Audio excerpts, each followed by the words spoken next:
Not everyone has been touched by the spirit of community in Queensland. Police have issued a stern warning to looters. They could face up to 10 years behind bars or even the wrath of residents who've evacuated their homes. Already up to 10 people have been arrested, suspected of taking advantage of flood victims. Across Brisbane and throughout flood-ravaged Queensland, police are hunting a new menace. Looting of abandoned properties has become a real concern for authorities. After dark in the riverside suburb of Chelmer, Vanessa Doyle has been keeping a close eye on empty homes in her street. The houses, I don't know that they're safe. There's already been people, some children in the street chased away today that looked like they were up to no good. Police are watching closely too anyone suspected of loitering suspiciously where they don't belong. Around many flood-affected neighbourhoods, they're also checking drivers' licences before allowing vehicles in. Empty businesses with goods still inside are particularly vulnerable. At this building site, police arrested several suspected thieves. Oh, look, it's terrible to hear those sort of stories, but you know what? They're just a minority. They're a grubby minority. The anti-looting effort has also taken to the water, with officers detaining people on boats. Sadly, so far this week, we have arrested 10 people now on a total of 18 charges in relation to looting. Police are warning that anyone caught looting during a natural disaster can face up to 10 years in jail.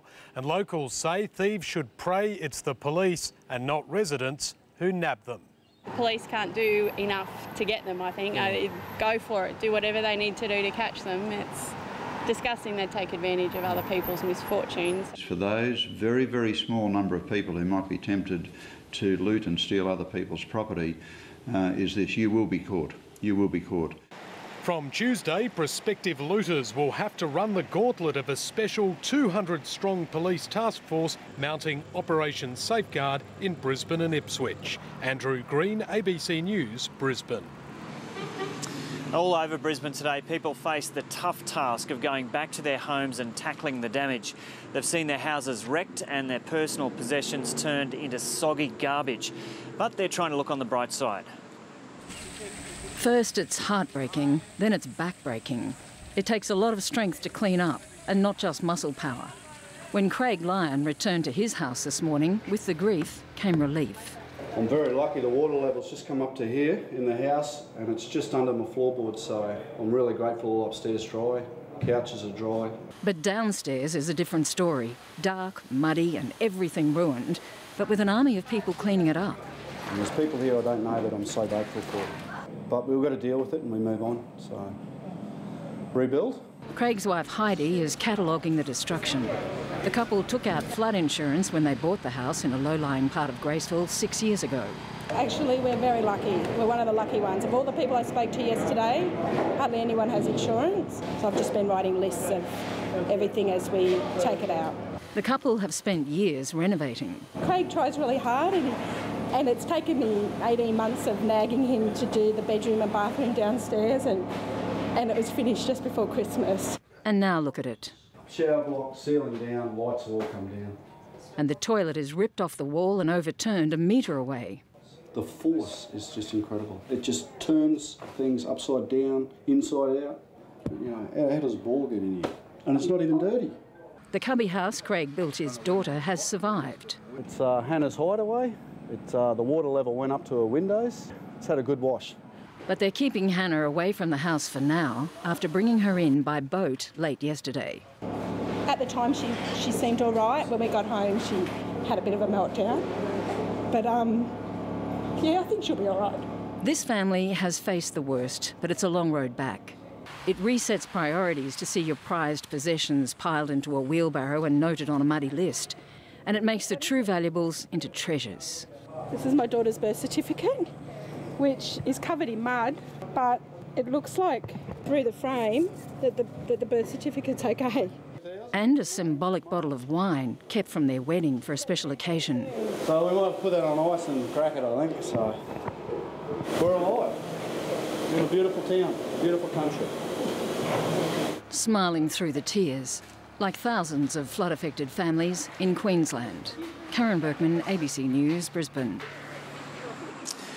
While people in parts of Brisbane might be getting back on their feet, in the western suburbs it's a very different story. A handful of suburbs remained isolated and they may be so for some time to come. There's growing frustration there and some residents say they're being ignored. But today help was at hand and it came from above. An army Chinook over suburban Brisbane, a menacing machine on a mission of mercy. There's a pocket of Brisbane still cut off from the rest of the capital and supplies are running out. There's people in the evacuation centre that haven't eaten for 2 days. It's mainly ice to keep food cold and petrol to keep generators running. We've run out of milk out there, so we're looking forward to getting a bit of milk anyway. The floodwater around here may be receding, but not enough to reconnect Moggill, Bellbowrie and Mount Crosby. The locals are still stoic, but increasingly frustrated. It's pretty disappointing. We feel like we're forgotten out here. Bloody milk! Yeah, that's all I want. That's all I want is milk. I want some milk. The Premier is at pains to point out no one in Queensland has been neglected. I want to assure the people in the Moggill area, in no way have they been forgotten, but because they are so cut off, it's not easy to communicate with them. The Army's been landing supplies here most of the day, things taken for granted until Monday. And of course, the whole neighbourhood turned up to help. In many ways, it's hard to get your head around. This is a suburb of Brisbane, totally cut off effectively from the rest of the world and needing an emergency food drop. But that's what these floods have done. It's turned life in these parts completely on its head. Across the river, they're not cut off anymore, but they are still coming to terms with what's just happened. The Goodwins bought a classic Queenslander because it was flood-proof. It wasn't. Incredibly, the water rose above the top gutter. Oh, it's devastating. It was surreal. It kind of didn't hit until, I reckon, at least half an hour until you were in there. They've dug out their wedding dress and some other clothes, but almost everything else is ruined. Ben Worsley, ABC News, Brisbane.